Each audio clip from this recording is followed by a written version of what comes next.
이 밥그릇 치워라. 당장. 시어머니가 소리쳤습니다. 아침상 위 밥그릇에 손가락 자국이 나 있었지요. 5손가락이 밥 위를 꾹 눌렀다 뗀 듯한 자국이었습니다. 깊고 선명했지요. 그런데 이상한 것이 있었습니다. 자국의 넷째 손가락이 첫째 마디에서 잘려 있었지요. 마치 손가락이 없는 사람이 누른 것처럼. 시어머니는 그 자국을 보는 순간 모든 것을 알았습니다. 그러나 말하지 않았지요. 말할 수 없었으니까요. 그것을 말하려면 먼저 자신이 한 일을 말해야 했으니까요. 뒷목 잡히는 으스스한 이야기, 지금 바로 시작합니다. 귀담아에 오신 것을 환영합니다. 귀 기울여 들어야 알 수 있는 이야기, 지금 시작합니다. 오늘 밤 이 이야기를 어디서 듣고 계신지 댓글로 남겨주세요. 구독과 좋아요는 이야기의 힘이 됩니다. 헌종 임금 시절의 일이었습니다. 충청도 청주 고을에서 반나절쯤 걸어 들어가는 산골 마을에 최씨 집안이 있었지요. 큰 집안은 아니었습니다. 논 몇 마지기에 밭이 있었고 마을에서 중간쯤 되는 살림이었지요. 그런데 이 최씨 집안에는 한 가지 유명한 것이 있었습니다. 시어머니였지요. 최씨 집 시어머니의 이름은 변씨였습니다. 나이는 50 중반, 키가 작고 몸이 단단한 여인이었지요. 젊었을 때부터 성격이 강하다는 말을 들었고 나이가 들면서 그 강함이 단단함을 넘어 모남이 되었습니다. 마음에 들지 않으면 입을 열었지요.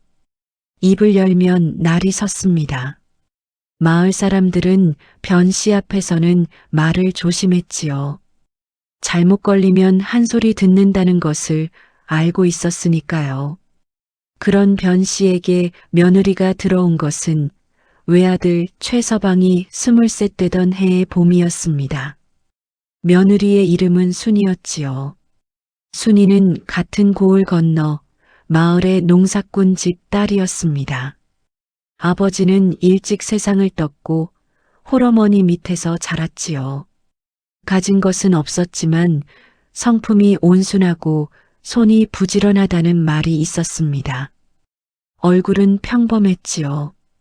눈이 크고 입술이 얇았으며 늘 조용히 웃는 사람이었습니다. 말이 많지 않았지요. 시키는 것은 말없이 했고 힘든 내색을 잘하지 않았습니다. 처음에 변씨는 순이를 마음에 들어하는 척했지요. 마을 사람들 앞에서는 그랬습니다. 우리 며느리 얼마나 착한지 부지런하기가 새벽 닭보다 낫다. 그런 말을 했지요. 그러나 집안에서는 달랐습니다. 문이 닫히면 달라졌지요.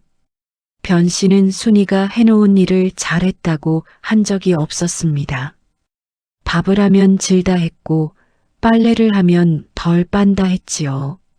마당을 쓸면 구석이 남았다 했고 된장을 담그면 간이 맞지 않는다 했습니다. 순이가 무엇을 해도 흠이 생겼지요. 흠을 찾을 수 없으면 만들었습니다. 순이는 말대꾸를 하지 않았지요. 네 하고 고개를 숙였습니다. 다시 하겠습니다 했지요. 그리고 다시 했습니다. 그러면 변씨는 또 흠을 잡았지요. 최서방은 어땠냐고요? 최서방은 보지 않으려 했습니다. 어머니 앞에서는 언제나 그랬지요. 눈을 돌리고 자리를 피하고 밭에 나가 있는 시간을 늘렸습니다. 그것이 순이에게는 두 번째 외로움이었지요. 시어머니의 구박이 첫 번째였다면 남편의 외면이 두 번째였습니다. 순이가 시집 온 지 2해가 지난 가을이었지요. 그 무렵 순이의 배가 불러 있었습니다. 처자일을 가진 것이었지요. 마을 사람들은 이제 순이의 살림이 나아지겠다고 했습니다. 아이를 낳으면 시어머니도 달라질 것이라고 했지요. 그런 말들이 있었습니다. 그러나 변 씨는 달라지지 않았지요. 아이를 가진 몸으로도 순이는 새벽부터 일어나야 했습니다. 불을 떼고 밥을 짓고 물을 길어야 했지요. 배가 불러 허리가 아파도 변 씨는 봐주는 법이 없었습니다. 오히려 더 시켰지요. 게으른 며느리가 배 불렀다는 핑계로 드러눕겠다고 미리 막는 것이라고 했습니다. 마을 사람이 들으면 기가 찰 말이었지요. 그 가을이었습니다. 순이가 장독대 쪽 일을 하다가 발을 헛디뎠지요. 마당 끝에 작은 턱이 있었습니다. 그걸 넘어서다 발이 꼬인 것이었지요. 순이가 손을 짚으며 쓰러졌습니다. 오른손 넷째 손가락이 돌에 부딪혔지요. 소리가 났습니다. 뚝 하는 소리였지요. 순이가 신음을 눌렀습니다. 소리를 내지 않으려 입술을 깨물었지요. 손가락이 이상했습니다. 첫째 마디가 옆으로 꺾여 있었지요. 아이를 베고 있는 몸이라 기운이 없었고 통증이 심했지만 순이는 일어났습니다. 그리고 장독대 일을 마저 했지요.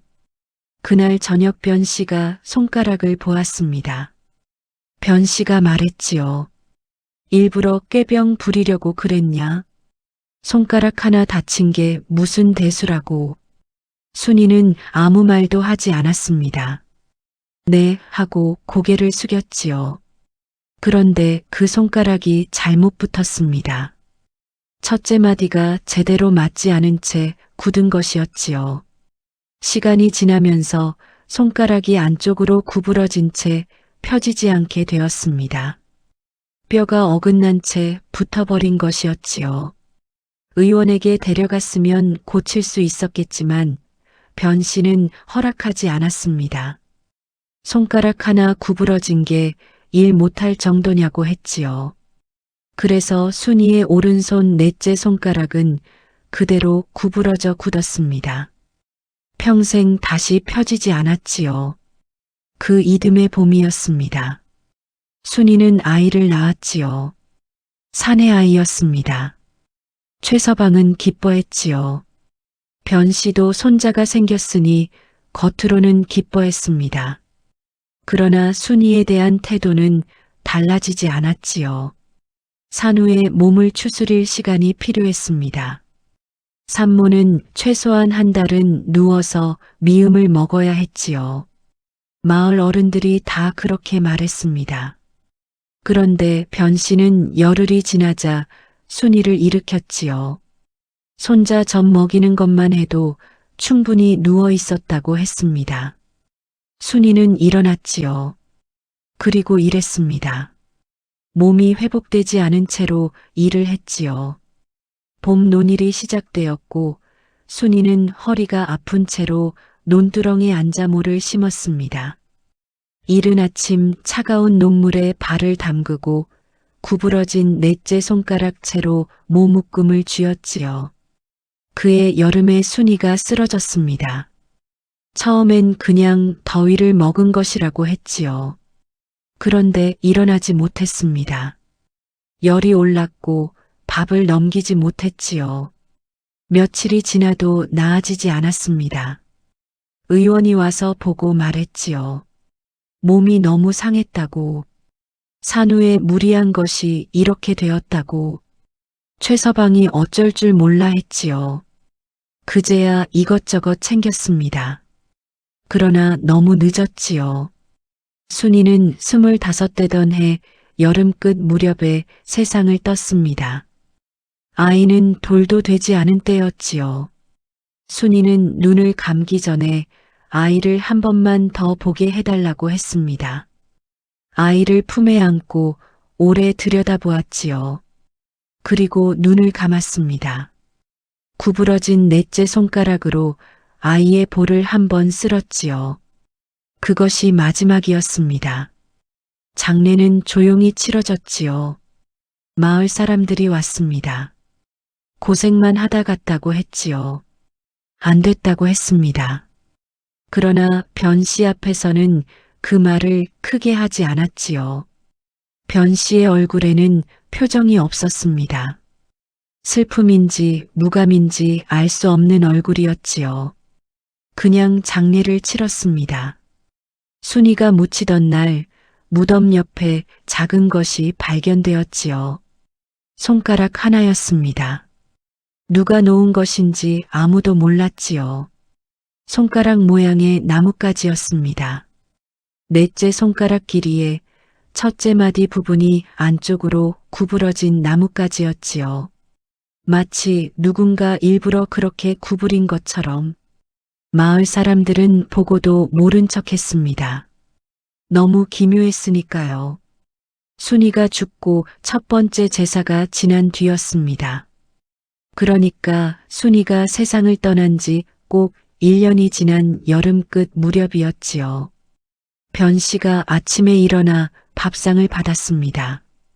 밥그릇이 앞에 놓였지요. 변 씨가 뚜껑을 열었습니다. 밥 위에 손가락 자국이 있었지요. 5손가락이 흰밥 위를 꾹 눌렀다 뗀 것 같은 자국이었습니다. 깊고 선명했지요. 변 씨는 그 자국을 보고 아침일 준비로 분주한 일꾼 여자를 불렀습니다. 이 밥그릇 누가 만졌냐고 물었지요. 일꾼 여자는 모른다고 했습니다. 자기는 부뚜막에서 퍼서 뚜껑 덮어 들고 왔을 뿐이라고 했지요. 변 씨가 자국을 다시 들여다보았습니다. 그때 보았지요. 자국의 넷째 손가락이 첫째 마디에서 잘려 있었습니다. 자국을 낸 손의 넷째 손가락 자국이 첫째 마디까지만 찍혀 있었지요. 마치 넷째 손가락이 첫째 마디부터 없는 사람의 손처럼. 아니, 그것이 아니었지요. 넷째 손가락 첫째 마디부터 안쪽으로 구부러진 채 굳어버린 사람의 손 자국이었습니다. 구부러진 손가락으로 눌렀으니 닿지 않는 부분이 생긴 것이었지요. 변 씨의 안색이 하얗게 되었습니다. 밥그릇을 치우라고 소리쳤지요. 일꾼 여자가 놀라서 밥그릇을 들고 나갔습니다. 변 씨는 그날 아침을 먹지 않았지요. 그것이 한 번으로 끝났다면 우연이라 할 수 있었겠지요. 그런데 다음 날 아침에도 있었습니다. 같은 자국이었지요. 밥 위에 5손가락이 눌린 자국, 그리고 넷째 손가락 마디가 끊긴 그 자국. 변 씨는 그날 밥그릇을 보자마자 소리도 없이 돌아섰지요. 사흘째 아침에도 있었습니다. 나흘째 아침에도 있었지요. 닷새째 아침에도 있었습니다. 변 씨는 일꾼 여자를 의심했지요. 내가 일부러 만드는 것이냐고 소리쳤습니다. 일꾼 여자가 억울하다고 했지요. 변 씨는 그럼 귀신이냐고 했습니다. 그 말을 내뱉고 나서 스스로 멈추었지요. 귀신. 그 말이 입 밖에 나오고 나서 변 씨는 그 이후로 아무 말도 하지 않았습니다. 최서방이 그 이야기를 들은 것은 닷새째 저녁이었지요. 어머니가 아침을 먹지 않은 지 닷새가 되었다는 것을 그제야 알았습니다. 최서방이 물었지요. 어머니, 어디 편찮으십니까? 변 씨는 대답하지 않았습니다. 최서방이 다음 날 아침 직접 밥상을 들고 들어왔지요. 뚜껑을 열었습니다. 자국이 있었지요. 최서방도 보았습니다. 오래 보았지요. 그리고 조용히 뚜껑을 닫았습니다. 아무 말도 하지 않았지요. 열흘이 지났습니다. 변 씨는 밥그릇의 자국을 무시하려 했지요. 보지 않으려 했습니다. 뚜껑을 열지 않고 밥을 먹으려 했지요. 그런데 그날 아침 된장독 뚜껑을 열었을 때 된장 위에 자국이 있었습니다. 같은 자국이었지요. 5손가락 그리고 끊어진 넷째 손가락 마디. 된장독은 장독대에 있었지요. 뚜껑이 단단히 덮여 있었습니다. 아무도 열지 않았다고 했지요. 이른 아침 변 씨가 처음 열었을 때 그 자국이 있었습니다. 변 씨는 그 자리에 서서 된장독을 오래 보았지요. 순이가 이 집에 와서 가장 열심히 한 일 중 하나가 된장 담그는 것이었습니다. 봄마다 매주를 쑤었고 장독대를 한 번도 빠짐없이 닦았지요. 변 씨가 간이 맞지 않는다고 할 때마다 순이는 처음부터 다시 담갔습니다. 그래도 변 씨는 매번 맞지 않는다고 했지요. 실제로 순이의 된장은 마을에서 맛있다는 소리를 들었습니다. 다른 집 부인들이 순이에게 비법을 물었을 정도였지요. 그러나 변 씨는 단 한 번도 맛있다고 한 적이 없었습니다. 변 씨는 된장독 앞에 한참 서 있었지요. 그러다 뚜껑을 덮었습니다. 그리고 장독대에서 멀어졌지요. 그날 이후 변 씨는 장독대에 가지 않았습니다. 보름이 지났습니다. 순이가 낳은 아이는 이제 두 돌이 지나 있었지요. 걷기 시작했고 말을 조금씩 했습니다. 변 씨가 그 아이를 할머니라고 부를 때면 변 씨의 표정이 잠깐 부드러워졌지요. 아이만큼은 예뻐했습니다. 그것이 변 씨에게 유일하게 남은 온기였지요. 그런데 어느 날 아침이었습니다. 아이가 울며 변 씨에게 달려왔지요. 볼을 잡고 있었습니다. 변 씨가 무슨 일이냐고 물었지요. 아이가 말했습니다. 할머니가 만졌어. 그런데 할머니가 여기 있는데. 변 씨가 굳었지요. 아이가 말을 이었습니다. 아까 잠잘 때 누가 볼을 만졌어. 손가락이 차가웠어. 그런데 하나가 구부러진 것 같았어. 변 씨가 아이의 볼을 들여다보았지요. 볼 위에 자국이 있었습니다. 손가락 하나가 스친 것 같은 자국이었지요. 넷째 손가락 첫째 마디부터 구부러진 채 스친 자국이었습니다. 변 씨는 아이를 안았지요. 그리고 처음으로 울었습니다. 소리 없이 울었지요. 아이는 왜 우냐고 물었습니다. 변 씨는 대답하지 않았지요.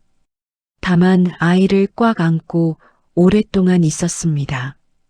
소문이 퍼지는 것은 막을 수 없었습니다. 일꾼 여자가 이야기했지요. 된장독 자국을 마을 안악 하나가 보았습니다.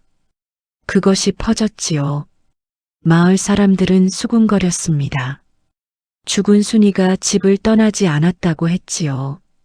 억울하게 죽었으니 원한이 남은 것이라고 했습니다. 어떤 사람은 시어머니가 내쫓기 전에는 사라지지 않을 것이라고 했지요. 어떤 사람은 구술해야 한다고 했습니다. 그런데 아무도 변 씨에게 직접 말하지 않았지요. 변 씨의 성격을 알기 때문이었습니다. 잘못 건드렸다가 무슨 말을 들을지 모른다고 했지요. 최서방은 그 소문을 들었습니다. 그리고 어머니 방 앞에 오래 서 있었지요. 문을 두드리려다 멈추었습니다. 또 멈추었지요. 그러다 그냥 돌아섰습니다. 그것이 최서방이 평생 해온 일이었지요. 서 있다가 돌아서는 것. 변 씨는 방에서 나오지 않았습니다. 밥도 잘 먹지 않았지요. 잠도 잘 자지 못했습니다. 밤이 되면 방 안에서 무언가 중얼거리는 소리가 들렸지요. 뭐라고 하는지는 알 수 없었습니다. 혼잣말이었지요. 한 달이 지났습니다. 그 사이 밥그릇의 자국은 계속되었지요. 된장독에도 계속 있었습니다. 빨랫감을 개켜 쌓아두면 그 위에도 생겼지요. 순이가 살아생전 맡아 하던 일들, 그 일들의 결과물 위에 자국이 생겼습니다. 그리고 한 달이 지난 어느 날 밤이었지요. 변 씨가 방 안에 앉아 있었습니다. 호롱불이 타고 있었지요. 변 씨는 무릎을 세우고 앉아 방바닥을 보고 있었습니다. 무언가를 생각하는 것 같기도 했고 아무 생각이 없는 것 같기도 했지요. 그때 호롱불이 흔들렸습니다. 바람이 없는 밤인데 흔들렸지요. 변 씨가 불을 보았습니다. 불꽃이 한쪽으로 기울었다가 돌아왔지요. 그리고 방바닥을 보았습니다. 방바닥에 자국이 있었지요. 이번에는 손가락 자국이 아니었습니다. 무릎 자국이었지요. 누군가 방바닥에 무릎을 꿇은 자국이었습니다. 두 무릎이 나란히 찍힌 자국이었지요. 방 한가운데에 있었습니다. 변 씨는 그 자국을 보고 일어나려 했습니다. 그런데 다리가 움직이지 않았지요. 몸이 굳었습니다. 두려움이 아니었지요. 무언가 다른 것이었습니다. 뭔가 무거운 것이 가슴 위에 올라앉은 것 같은 느낌이었지요. 숨을 쉬기가 어려웠습니다. 변 씨의 눈에서 물이 흘렀지요. 울고 싶어서 우는 것이 아니었습니다. 그냥 흘렀지요. 멈추려 해도 멈추지 않았습니다. 변 씨는 방바닥에 무릎 자국을 보면서 오래 울었지요. 소리도 없이, 표정도 없이.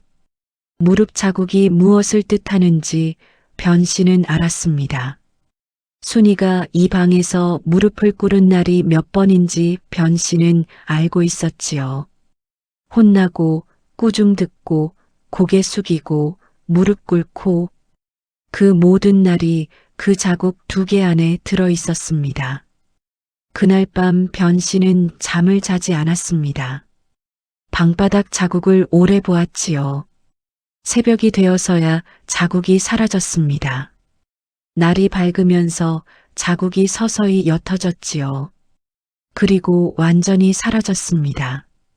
변 씨는 그 자리에 손을 얹었지요. 방바닥이 차가웠습니다.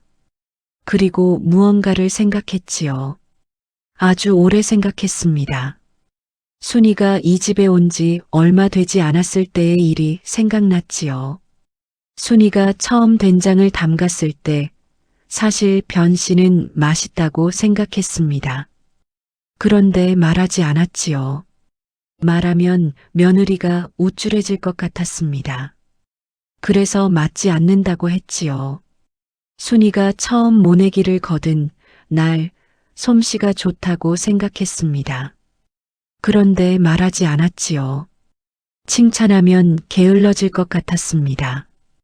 그래서 느리다고 했지요. 순이가 손가락을 다쳤을 때 사실 마음이 쓰였습니다. 그런데 표현하지 않았지요. 표현하면 약한 모습을 보이는 것 같았습니다. 그래서 꾀병이라고 했지요. 변 씨는 방바닥을 짚은 손을 보았습니다. 자신의 손이었지요. 손가락이 다 펴져 있었습니다. 5 손가락이 온전했지요. 그리고 순이의 구부러진 손가락이 생각났습니다. 끝내 펴지지 않은 채 굳어버린 그 손가락이. 변 씨는 그 자리에 오래 앉아 있었지요. 다음 날 아침이었습니다. 최서방이 마당에 나왔을 때 변 씨가 이미 마당 한가운데 서 있었지요. 새벽빛이 아직 엷은 시각이었습니다. 변 씨가 동쪽을 향해 서 있었지요. 순이가 묻혀 있는 방향이었습니다. 최서방이 어머니 하고 불렀지요. 변 씨가 돌아보지 않았습니다. 변 씨가 말하기 시작했지요. 최서방에게 하는 말인지 아니면 다른 누구에게 하는 말인지 알 수 없었습니다. 그냥 말했지요. 내가 잘못했어. 그 아이한테. 처음부터 잘못했어. 최서방이 말없이 어머니 옆에 섰습니다. 변 씨가 말을 이었지요. 된장이 맛있었어. 그런데 말 안 했어. 손가락 다쳤을 때 의원 데려갔어야 했어. 안 데려갔어. 산후에 쉬어야 하는 것 알면서 일 시켰어. 그 아이가 잘못해서가 아니야. 내가 무서웠던 거야. 며느리가 잘하면 내가 필요 없어지는 것 같아서. 그래서 못하게 만든 거야. 그래서 흠을 잡은 거야. 최서방이 아무 말도 하지 않았지요. 변 씨가 마지막으로 말했습니다. 그 아이가 마지막에 아이 볼을 만진 것은 잘 부탁한다는 것이겠지. 자기 아이를 나한테 그것밖에 남은 것이 없으니까. 새벽빛이 조금씩 밝아왔지요. 마당이 환해졌습니다. 변 씨의 눈에서 또 물이 흘렀지요. 이번에도 멈추려 하지 않았습니다. 그날 아침이었습니다. 변 씨가 밥상을 받았지요. 뚜껑을 열었습니다. 밥 위에 자국이 없었지요. 흰밥이 그냥 담겨 있었습니다. 변 씨는 그것을 오래 보았지요. 그리고 밥을 먹었습니다. 한 달 만에 처음으로 아침을 먹었지요. 된장독도 열어보았습니다. 된장 위에 자국이 없었지요. 그냥 된장이었습니다. 변 씨는 된장 냄새를 맡았지요. 오래 맡았습니다. 그리고 말했지요. 혼자 조용히 아무도 없는 장독대에서 맛있었어. 그것뿐이었습니다. 그러나 그 말 한마디가 3년 동안 한 번도 하지 않은 말이었지요. 빨랫감 위에도 자국이 없었습니다. 방바닥에도 자국이 생기지 않았지요. 밥그릇에도 된장독에도 빨래 위에도 자국은 다시 생기지 않았습니다. 며칠 뒤였지요. 아이가 마당에서 놀다가 변 씨에게 달려왔습니다. 할머니 하고 불렀지요. 변 씨가 아이를 보았습니다. 아이가 말했지요. 아까 어머니 왔었어. 변 씨가 물었습니다. 어떻게 알았니? 아이가 말했지요. 볼을 만졌어. 따뜻했어. 이번에는 따뜻했다고 했지요. 변 씨는 아이의 볼을 보았습니다. 자국은 없었지요. 아무것도 없었습니다. 다만 아이의 볼이 약간 붉었지요. 누군가 살며시 만진 것처럼. 변 씨는 아이를 무릎에 앉혔습니다. 그리고 말했지요. 내 어머니 이야기 해줄까? 아이가 고개를 끄덕였습니다. 변 씨가 말했지요. 내 어머니는 된장을 잘 담갔어. 손이 부지런했어. 이른 새벽에 제일 먼저 일어났고 제일 늦게 잠들었어. 한 번도 불평을 하지 않았어. 그리고 너를 아주 많이 사랑했어. 아이가 물었지요. 할머니는 어머니 좋아했어? 변 씨가 오래 있다가 말했습니다. 응, 좋아했어. 그런데 말을 안 했어. 그게 잘못이야. 아이가 고개를 끄덕였지요. 뭔 뜻인지는 몰랐겠지만 그냥 끄덕였습니다. 변 씨는 아이를 꼭 안았지요. 그 뒤로 변 씨는 오래 살았습니다. 그 집에서 아이를 키우며 살았지요. 마을 사람들은 변 씨가 달라졌다고 했습니다. 예전처럼 나를 세우지 않았지요. 말을 줄였습니다. 그리고 아주 가끔 잘했다는 말을 했지요. 그것이 그 마을에서는 꽤 큰 변화였습니다. 순이가 묻힌 무덤은 잘 돌봐졌지요. 변 씨가 직접 올라갔습니다. 봄에는 새꽃을 놓았고 가을에는 된장을 조금 떠가져갔지요. 아무도 시키지 않았습니다. 변 씨 스스로 했지요. 그 이야기가 마을에서 오래 전해졌습니다. 전해지는 동안 조금씩 달라졌지요. 어떤 사람은 손가락 귀신이 나왔다고 했고 어떤 사람은 변 씨가 혼이 났다고 했습니다. 어떤 사람은 된장독에 핏자국이 있었다고 했지요. 이야기는 자꾸 무서워졌습니다. 그러나 정작 그 이야기의 핵심은 무섭지 않았지요. 손가락 자국이 밥그릇에 생긴 것도, 된장독에 생긴 것도, 방바닥에 무릎 자국이 생긴 것도, 그것은 순이가 무섭게 하려는 것이 아니었습니다. 쫓아내려는 것도 아니었지요. 저는 여기 있었습니다. 그 말이었겠지요. 저는 여기서 일했고, 여기서 살았고, 여기서 숨겼습니다. 그것을 기억해 달라는 것이었겠지요. 그리고 아이의 볼을 만진 것. 그것은 부탁이었겠지요. 말 못하고 간 어미가 남긴 마지막 부탁. 이 아이를 잘 부탁합니다. 옛 어른들이 말씀하셨지요. 죽은 자가 산 자에게 남기는 것은 원한만이 아니다. 사랑도 남긴다. 말하지 못한 것도 남긴다. 그 남긴 것이 무엇인지 알아듣는 것은 산 자의 몫이다. 자국이 밥그릇에 생기고 된장독에 생기고 방바닥에 생긴 것은 말 못하고 간 사람이 말 안 들은 사람에게 보내는 것이었겠지요. 마지막으로 한 번만 더 들어달라는 것이었겠지요. 귀담하였습니다. 오늘 밤 이야기는 여기서 마치겠습니다. 귀 기울여 들어주시는 분이 있기에 이 이야기들은 계속될 수 있습니다. 다음 밤에 다시 뵙겠습니다.